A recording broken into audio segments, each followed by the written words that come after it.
Greetings everyone, this is a video lesson of the poem Song to the Men of England written by P.B. Shelley. Percy Bysshe Shelley lived during the 18th and 19th centuries. He was one among the English romantic poets who wrote not just about love, they wrote about nature, um, rebellion against authority, freedom.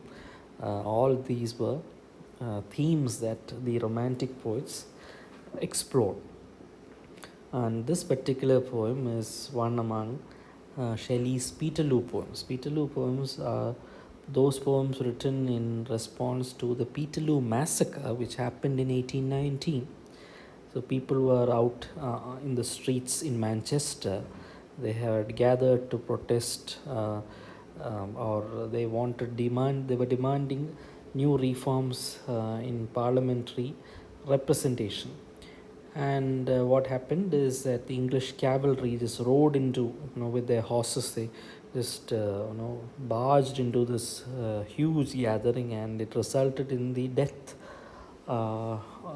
of 15 people. And this is known as the Peterloo massacre.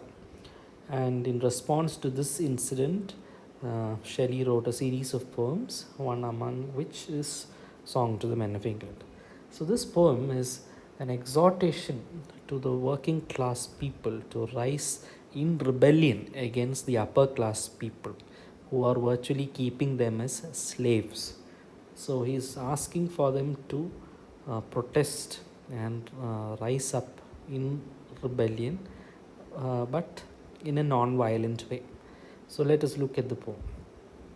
Men of England, he calls. So this is this is a call to all the men of England, okay, the working class people of England, and he's asking a series of questions in the beginning. Wherefore plow for the lords who lay low? Okay, നിങ്ങൾ പണിയെടുക്കുന്നു മറ്റൊരാളുടെ വസ്തുവിൽ. Okay, you do not own any part of that land, but you are working for those people who are the actual owners. Okay, and they do not consider you or respect you in any way. Okay, they who lay ye low, ye means you. Okay, wherefore plow? Okay, why are you plowing the land of the lords? Okay, for the lords, the landowners, okay, who lay ye low, who consider you as scum, okay, as lower class people. Okay, why are you working for those people? Why are you plowing their lands? അവരുടെ നിലം എന്തിനാണ് നിങ്ങൾ ഉഴുതിടുന്നത്? എന്തിനാണ് അവർക്ക് വേണ്ടി നിങ്ങൾ ജോലി ചെയ്യുന്നത്? These lords consider you as lower class people. Again he asks the next question. Wherefore weave with toil and care the rich robes your tyrants wear? Okay, why are you weaving clothes for them with toil, hard work? Okay, you're doing hard work, you're weaving clothes for them. Okay, നെയ്ത് കൊടുക്കുകയാണ് എന്ത് clothes, garments, with care, and you're working hard. And for these people, why are you doing this? Why are you doing it? Because they consider you as lower class people. Why are you doing this? For weaving these clothes for the rich people, the rich tyrants means autocrats, ഏകാധിപതികളെയാണ് tyrants എന്ന് വിളിക്കുന്നത്. Wherefore feed and clothe and save from the cradle to the grave these ungrateful drones who would drain your sweat, nay, drink your blood. So from this stanza begins Shelley's metaphor. He compares England to a beehive. So a beehive has a queen mother, okay, who lays the eggs. Then they have worker bees, and he equates the worker bees to the working class people. And there's another class of bees which are called the drone bees. They are the male bees who are there just to fertilize the eggs laid by the uh, queen mother. Okay, just so they don't go out to gather food, gather nectar or honey. Okay, it is the worker bees who actually go and gather honey. The drone bees stay at home. Okay, they don't have any sting because they are inside, they don't have any sting. Whereas a worker bee goes out, if it feels threatened, it will sting you. But these male bees, drone bees, they don't have anything because they don't do any work. Okay, so he's comparing the upper class people to the drones, the drone bees, while the working class people are the worker bees. So he's asking, wherefore feed and clothe and save these people, okay, from cradle to the grave. Cradle means total. Grave, you all know, the last resting place of a person when the person dies. So ജനനം തൊട്ട് മരണം വരെ, why do you feed, clothe and say protect these people who are ungrateful drones? Okay, I told you what drones are, drone bees. So they are ungrateful. Ungrateful means you do all these work for them, but they are ungrateful. അവർക്ക് നിങ്ങളോടൊരു നന്ദി പോലും ഇല്ല. പിന്നെ എന്തിനാണ്, why are you doing all this work for them? They are draining your sweat. Okay, they are making you work hard. They are virtually drinking your blood. Okay, they are making you work so hard, virtually they are drinking your blood. Okay, and they are ungrateful.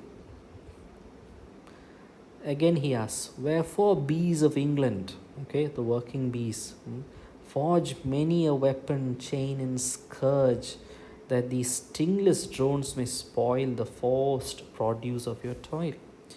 Now, why are you working? Why are you forging weapons? Forging means making things out of metal. Forging. Why are you forging weapons, chains and scourge? Scourge means a whip. Okay, all these things, you are making all these things so that these stingless drones, I told you drone bees do not have stings, so these lazy people are wasting the products of your hard work, the produce of your toil. Toil means hard work. Produce here is a noun, not a verb. Produce alla, produce. Produce means the things which the actual products in produce എന്ന് പറയുന്നത്. It is a noun, and they are produce of your toil, not just any produce, forced produce. Forced means you are forced to work hard. Okay, and thus what you make is a forced produce, and these people are wasting it. Okay, why are you doing this? Okay, why are you working for these people? This is what happens. And then the poet asks, have ye leisure, comfort, calm, shelter, food, love's gentle balm? Do you have, he's asking, have ye, have you, okay, do you have എന്ന് ചോദിക്കുവാണ്. എന്ത്? leisure, comfort, calm, okay, peace of mind ഉണ്ടോ? you have a proper shelter, okay, തലയ്ക്ക് മീതെ ഒരു കൂരയുണ്ടോ? food, love's gentle balm. Love is called gentle balm. So when your mind is hurt, love can soothe your pain. So love is called a gentle balm. So do you have any of these things? Do you have any comfort? Do you have any leisure? Leisure time അങ്ങനെ എന്തെങ്കിലും ഉണ്ടോ? Okay, where your mind is free and happy. Do you have any peace of mind? Are you calm? Shelter, food? Do you even have love in your lives? Okay, because you don't have time for any of these things because you're working for these upper class people. Okay, or what is it you buy so dear with your pain and with your fear? See, you're working so hard and you're fearful of these upper class people. Okay, ഇതൊക്കെ ചെയ്യുന്നതുകൊണ്ട് is it any worth? is it worth it? Are you gaining anything out of it? Okay, are you gaining anything worth out of it? നമ്മളൊരു കാര്യം കഷ്ടപ്പെട്ട് ചെയ്യുമ്പോൾ അതിന് എന്തെങ്കിലും ഒരു result ഉണ്ടാവണം, പ്രോപ്പർ റിസൾട്ട്. ഓക്കെ, സോ ഒരു പ്രോപ്പർ റിസൾട്ട് അല്ലെങ്കിൽ ഒരു ഗെയിൻ ഇല്ലാതെ ഇത്രയും നമ്മൾ കഷ്ടപ്പെടുന്നത് എന്തിന് എന്നുള്ള ഒരു ചോദ്യം. Then so for the time being the questions are done. Now he is asking them to do certain things, or he is telling them certain facts, and then he asks them to do certain things. So first he says certain facts. The seeds ye sow another reaps. Okay, നിങ്ങൾ വിതയ്ക്കുന്ന വിത്ത് അത് വളർന്ന് അത് കൊയ്തെടുക്കുന്നത് മറ്റൊരാളാണ്. Another reaps. The wealth you find another keeps. The wealth that you find, okay, someone else is taking it. Someone else is keeping it for themselves. He is not, or he or she is not giving it to you or sharing it with you. Okay, then the robes ye weave another wears. Okay, the garments, the clothes that you weave, നിങ്ങൾ നെയ്ത് കൊടുക്കുന്ന വസ്ത്രങ്ങൾ, അത് നിങ്ങൾക്കോ നിങ്ങളുടെ കുട്ടികൾക്കോ സന്തതി പരമ്പരകൾക്കോ ഒന്നും എല്ലാം അത് ഇടുന്നത്, അത് ധരിക്കുന്നത് മറ്റ് ആൾക്കാരാണ്. Okay, the arms you forge, okay, the weapons that you make is used by another bears, meaning someone else is using those weapons. Okay, and now he after stating these facts, he is asking them to do certain things. Sow seed but let no tyrant reap. See, if you are sowing the seeds, you should reap the benefits. Okay, നിങ്ങൾ വിത്ത് വിതയ്ക്കുന്നെങ്കിൽ അത് കൊയ്യേണ്ടത് നിങ്ങളുടെ അവകാശമാണ്. Okay, അതിൽ നിന്നുള്ള benefit നിങ്ങൾക്കാണ് കിട്ടേണ്ടത്. Okay, do not let any tyrant reap. ഒരു ഏകാധിപതിയും അത് നിങ്ങളിൽ നിന്ന് പിടിച്ച് പറിച്ചുകൊണ്ട് പോകാൻ നിങ്ങൾ അനുവദിക്കരുത്. Find wealth, let no imposter heap. Okay, you find wealth, you keep it. Okay, don't let anyone else, any imposter. Okay, an imposter is someone who pretends to be someone else. Okay, don't let imposters amidst you, keep them away. If you find wealth, you keep it. You weave robes, let not the idle wear. Okay, you make clothes, but you wear them. Allade don't let the idle people, lazy people, don't let them wear. Okay, അവർക്ക് അവകാശപ്പെട്ടതല്ല, അത് നിങ്ങളുണ്ടാക്കിയത് നിങ്ങൾക്ക് വേണ്ടിയിട്ടുള്ളതാണ്. Forge arms, okay, make weapons, okay, in your defense to bear. Okay, you make weapons and keep it. Okay, not to attack, okay, but to defend yourselves when someone else attacks. Okay, I told you this is a non-violent exhortation. He's calling for them to rebel against in a non-violent way. But he says that if they attack, then the weapons that you forge should come to your aid, to your help. So keep these weapons and don't give them away. You need them for your defense. Then now the tone of the poem changes.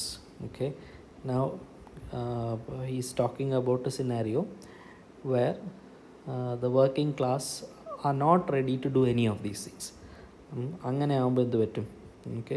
Okay, in that case, then you can shrink to your cellars, holes and cells. In halls ye deck, another dwells. Okay, you can the halls that you decorate, okay, the halls, the big mansions, the big houses that you build, okay, some other people are going to stay there. Okay, if you do not take action, you will build all these big mansions and halls for other people. നിങ്ങളുടെ destiny, നിങ്ങളുടെ വിധി അതായിരിക്കും. If you are not ready to rebel, then you can go back, shrink to your poor homes, the cellars, the holes, okay, and small cells. So he is comparing the big halls to the small homes of the working class people. He calls those homes cellars. Cellars means underground rooms where you store things, okay, dark rooms, then holes and cells. These are words are used to describe the homes of the working class people. Okay, so if you're not ready to fight, then you will end up in your small, houses, the small homes, dark homes, unhygienic homes, while you make big mansions for the upper class people. Okay, why shake the chains ye rot? Okay, so asking, or are you asking me? No, uh, why we want to shake the chains that we made? Oh yes, because the same chains that you make is holding you down. You see, the steel you tempered glance on ye. You are making chains which is used on you. Okay, chains are being made by you and it is being used on you. So with plow, spade, hoe and loom, okay, ഇതെല്ലാം working tools ആണ്. പ്ലവ്, കലപ്പ, spade, ഹോ, ഇതെല്ലാം tools ആണ് which is used in the field. Loom is a weaving machine. Loom is a machine നിങ്ങൾ കണ്ടിട്ടുണ്ടാവും, നെയ്ത്തുകാർ ഉപയോഗിക്കുന്ന to weave clothes. That is called a loom. So these are the working class machines. Okay, with plow, spade and hoe and loom, trace your grave and build your tomb, and weave your winding sheet till fair England be your sepulchre. So if you are not ready to rebel, okay, you can mark your graves with your tools. Okay, you can die as working class people who are no more than slaves to the upper class people. Okay, you can travel to your grave on these tools that have made you slaves, and you can weave your winding sheet. Winding sheet means the sheet that covers the dead body. Okay, you can weave your own winding sheet, and finally England will become your sepulchre. Sepulchre means tomb, Shavakudiram. Okay, so if you're not ready to rebel, England will become the whole England will become your tomb. Okay, you will die as nobodies. Okay, you will die as a nobody, and the upper class will continue oppressing and exploiting the working class people.